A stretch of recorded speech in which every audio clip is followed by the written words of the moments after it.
Great, thank you. I'll do more than introduce Nikki. I'm going to talk a little bit about the company and the journey we've been on the last 3 or 4 years.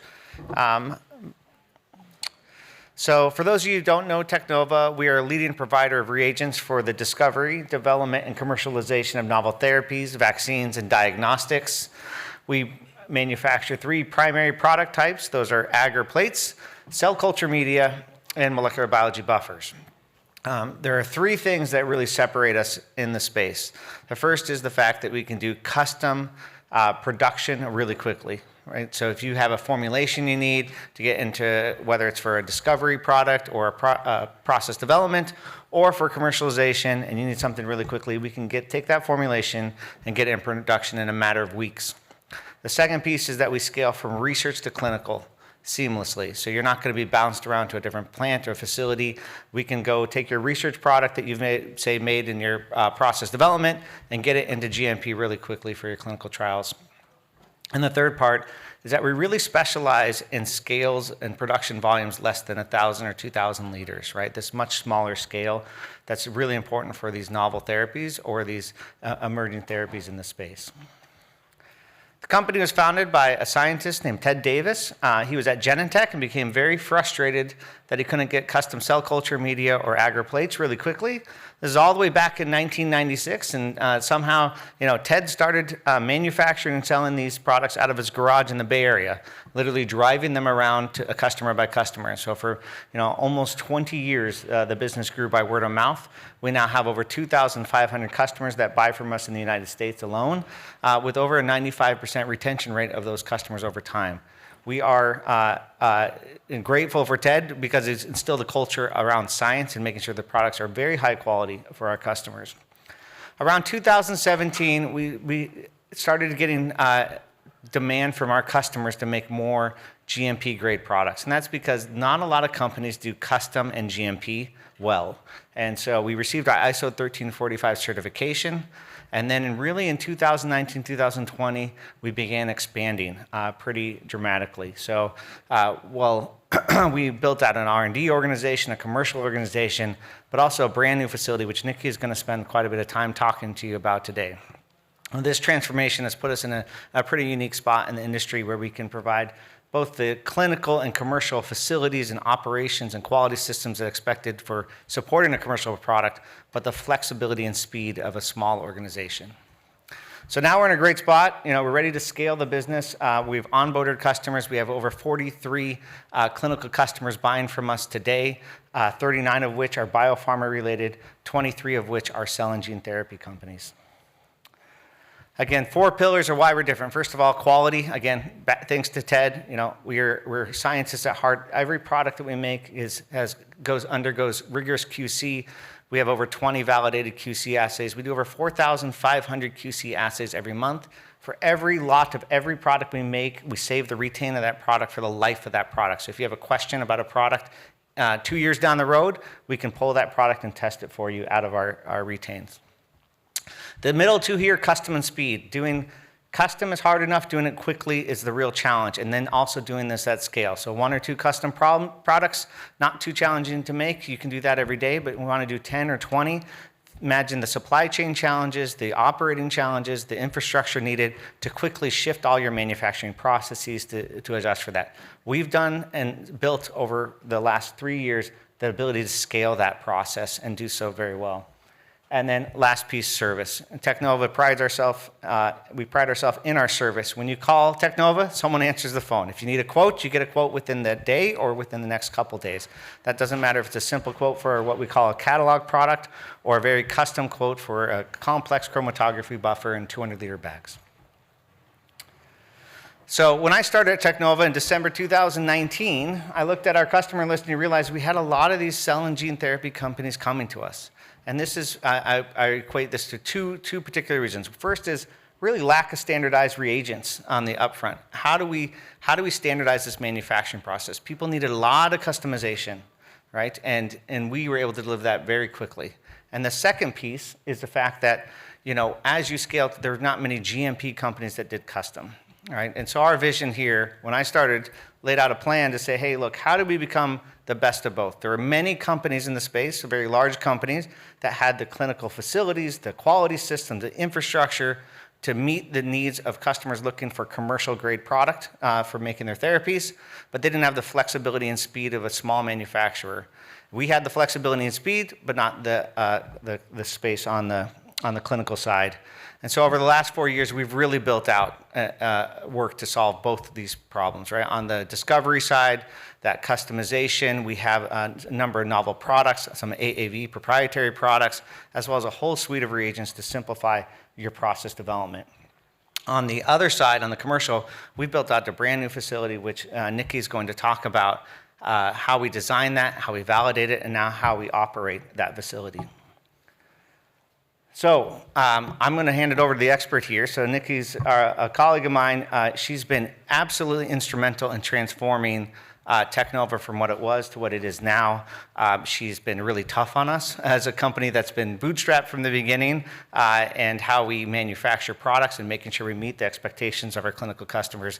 And so she's going to share with you a bit about her time in transforming that. But just to embarrass her a little bit, she's got decades of experience, medical device, pharmaceutical companies, up to including the global head of sterility assurance for CSL Behring.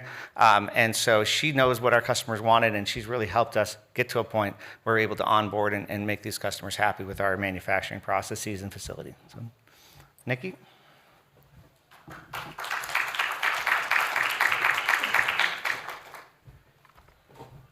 Okay, good afternoon, ladies and gentlemen, and thank you, Stephen. So in 2021, Teknova took the very scary journey of building a brand new facility. And let me just move that on. The animal-free endotoxin control facility that we name the Count is where we manufacture our buffers and reagents for our cell and gene therapy customers. The facility was designed to meet and exceed the expectation of those customers. And today I'm going to talk you through a bit of the journey that we've taken since I joined in 2022. As Stephen mentioned, I'm a sterility assurance expert, so everything I do has to follow the same model. And you'll see this model. It's what I like to call my contamination control house.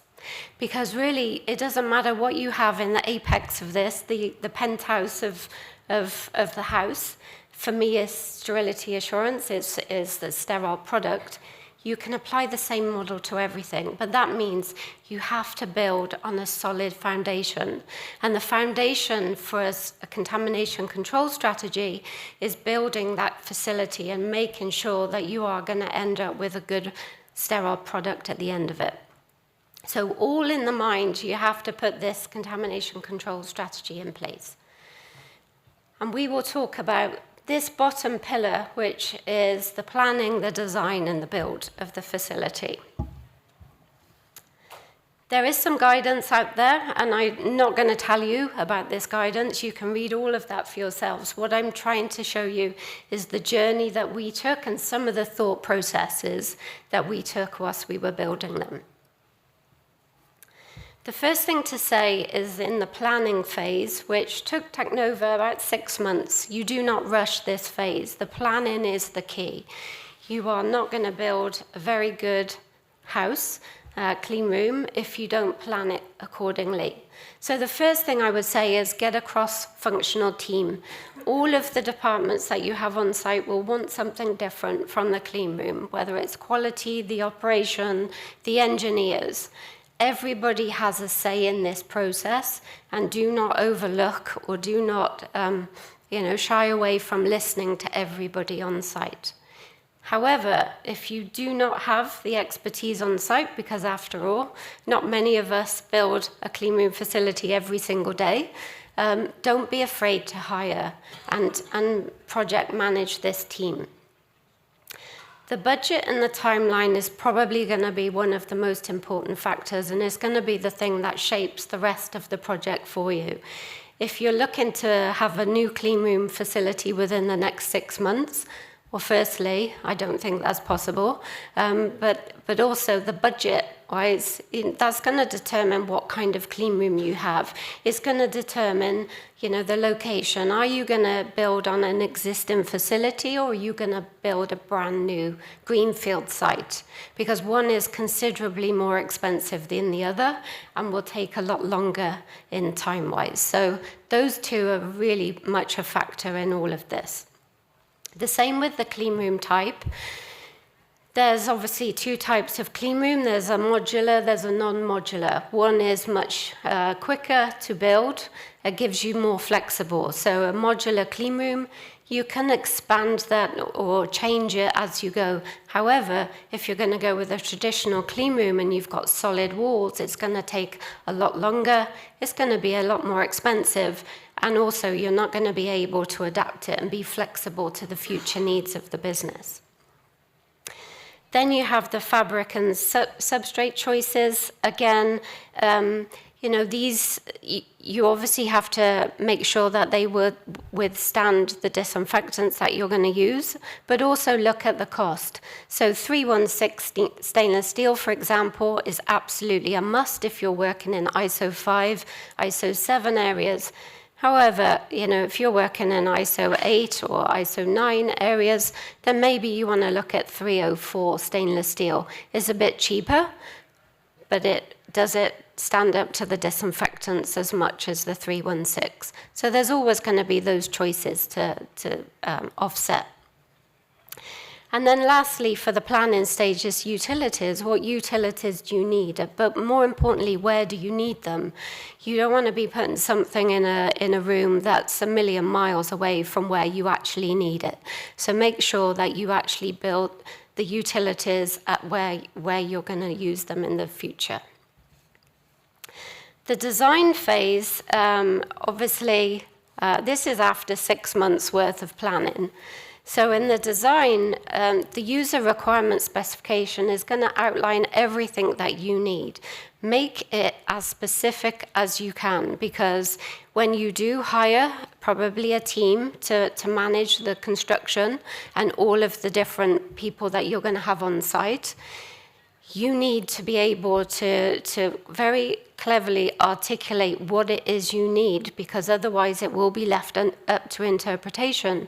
And what you think you're going to get might be a million miles from what you end up receiving. So make the URS as specific as you need it to be.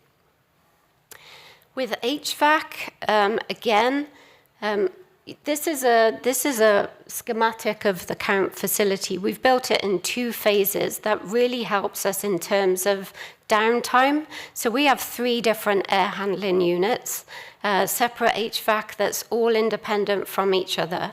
That means when you are doing your routine recertification, your maintenance that you are going to need, we don't have to lose the facility. We can have one facility operational at the same time as the other one is down. These are key considerations. Can your business actually afford to be down for a couple of weeks whilst you're going through maintenance or recertification activities that are required? So think of those kind of things when you're planning and designing your clean room.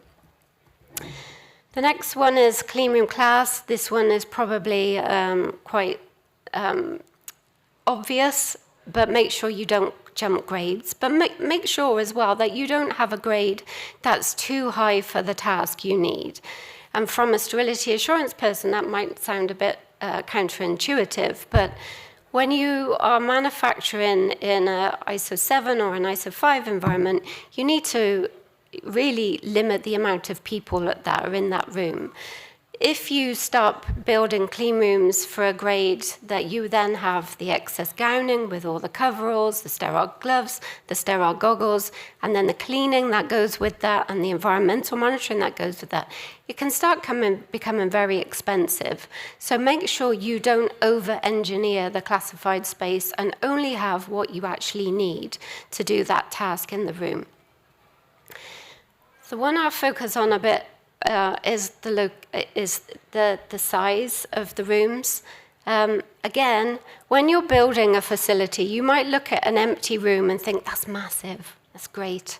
But it's no different from when you buy an empty house. You know, you go and view an empty house and you think, oh, that's great. You move in on day one, you put your TV on the wall where it can only go, and let's think of that's the equipment that you have in the room. You soon become to realize very quickly that there's only one place for the couch to go, or there's no room for the end table, or there's no room for the coffee table or the bookcase that you really wanted in there as well. So when you are planning a brand new clean room, please put all of the stuff that you need in that room, and make sure that you have the space. And when I say all the stuff, I mean all of the consumables as well. So all of the racking, because people think about all of the big pieces of equipment, but they soon forget about the carts that need to go in there. And can you maneuver your big 300-liter vessel through a doorway and past a racking and all the way through to the clean room? You know, you have to be able to maneuver this. So make sure that you design the room with enough space for all of the things that you need to go in there.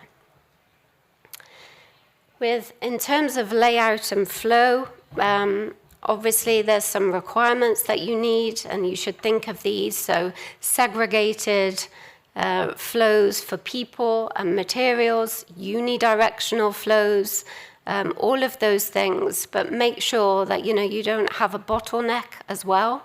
Make sure that if you need to get lots of different things into a clean room, that you have material airlocks that are big enough to accommodate all of those things. The other thing that I would say I strongly agree with, apologies if there are any engineers in the room, but engineers, I don't like going into clean rooms. And they don't like going in there either. They don't like gowning up, and they don't like sanitizing their tools to get into the clean room. So mechanical spaces on the outside, and you can see this. We have the mechanical and the utilities all on the periphery of the building. This means if there's any problem with the autoclave, you don't need an engineer to go into the room to repair that. They can go from the outside. So really good ways of preventing people from going into the clean room. Same as windows. We have a massive amount of windows all the way down our dispensing area, so we don't have to go in to be able to see what's going on. Regulatory inspectors love this as well, and actually in the EU GMP Annex 1 calls for windows or viewing corridors so people can actually see in, because inspectors don't like going in there either. And the last thing I would say is future-proofing. So I, next month, are in my third decade of working in the pharmaceutical industry. And I've only ever been fortunate enough to build a brand new clean room 3 times, and this being one of them. The rest of the time, I spent my time writing risk assessments and justifications for why we couldn't meet the new emerging trends that were coming in. So if you don't want to be doing that for the next 5, 10, 15 years that you have this clean room, make sure you try and predict what the future trends are going to be so that you can build that in now. Because you are not going to be wanting to build a clean room every 3, 5 years' time. And as I said, the last point, build. So build the quality in. There's a saying, obviously, if you build cheap, you build twice. And it goes for clean rooms. You have to build the quality in. And this is what's going to make your clean room withstand the test of time. And then lastly, make sure that you have a project management team for this build. There's going to be about 5, 10, 15 contractors on your site all at the same time. And if you are trying to manage your day-to-day job, which most of us will be doing whilst you're building a new clean room, you can't afford the time to be managing a project management team as well. So try and get that expertise for yourself. So the next pillar, we go on to commissioning and validation. And again, these are all things that really stand the test of time for the facility and your process. So we look at the facility qualification, the personnel qualification, the utilities, the method, the equipment, and the process. And I'm not going to read all of this out to you, but I am going to pick up some salient points along the way. So firstly, for the facility qualification, ISO 14644 Part 1 and 2 will really help you with this. And I'm not going to reinvent the wheel here, but what I will say is if you have a clean room like us, obviously we have 2 different phases. Make sure when you're doing the air balancing, when you're doing all the smoke studies, make sure that all of that equipment that you are going to need is in there. Next one is personnel qualification. Personnel are obviously very important when it comes to managing your clean room. Make sure that you have a robust training policy. Make sure that you have a good gowning procedure. Make sure that you have a disqualification procedure, because there are going to be times when those people do not meet the minimum requirements for the clean room that they're going into. In method qualification, one thing that really you should consider is the cleaning. When you have a new facility, you are going to have the first time, the opportunity that you know what your flora is from a black state or as-built state. No other time are you going to have that information. So when you're doing your cleaning validation, make sure that you do some environmental monitoring before you start cleaning, and then at every level after those cleaning to make sure that those disinfectants will actually remove the contamination that you saw in the beginning. This, two reasons. One is you can then validate a triple clean process. It's usually going to be a triple clean.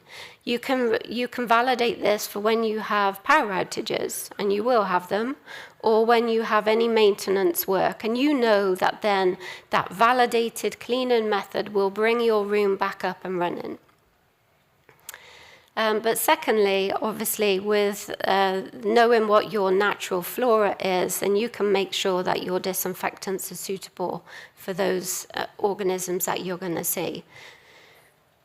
The thing I would say about equipment validation, this is a very time-consuming study, and what we've done at Technova is very cleverly used the single-use equipment.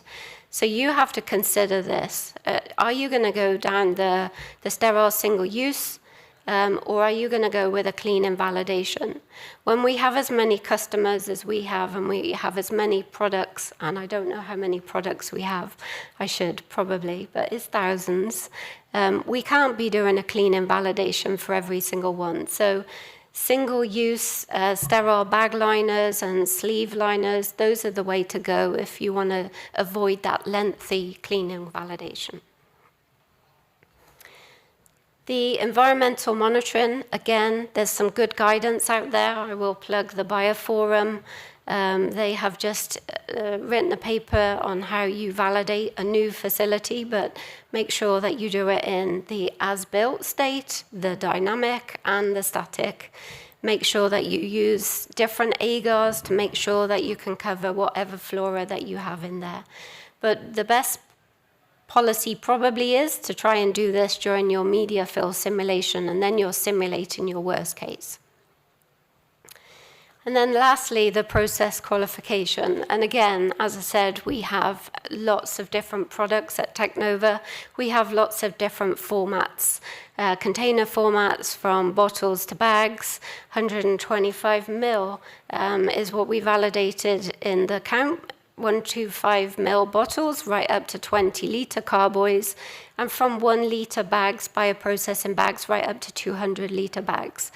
So with that, obviously we can't do media fills for everything, so we've used a bracketing approach. So risk matrix your process, work out your worst case in terms of interventions and hold times, and then validate with a bracketing approach. And then lastly, we go on to the maintain and the operate, because once your clean room is built and validated, it's not over. We have ongoing maintenance with all the calibration, the continuous monitoring, and the personnel training. The daily operation with our finished good testing, our in-process quality assurance. So we have somebody from quality on the floor every time we're making a GMP product. Right through to continuous improvement. So what we're looking at in terms of hold times, how we can validate extra bracketing approach for our media fills, how we can increase efficiencies both in terms of cost and time. How long did it take? Well, it was 6 months in the planning. We started in 2021. The construction began in October 2021, and it took a good 2 years for us to get to the point where we were doing the media fills. And there was 18 media fills that we did with over 3,000 units filled before we could reliably and confidently say that every single platform that we had, and we have a modular platform, manufacturing platform in our clean rooms. So we have 6 different workstations. We can use all of those at the same time, or 1, 2, however many, validated up for a 10-hour hold time with the maximum number of operators in there. So we are very confident in our facility, and we were ready for manufacturing GMP products as of January this year. So it's been a busy time, one that I've enjoyed every moment of, nearly. I'm smiling. It's not all been fun. But it's a huge undertaking, and one that you really need the right team to be able to succeed. If any one of you can recognize who I am from this photograph taken on the last day of the media fill, come to booth 910 for a special prize. But I'd like to thank you all, and if you have any questions.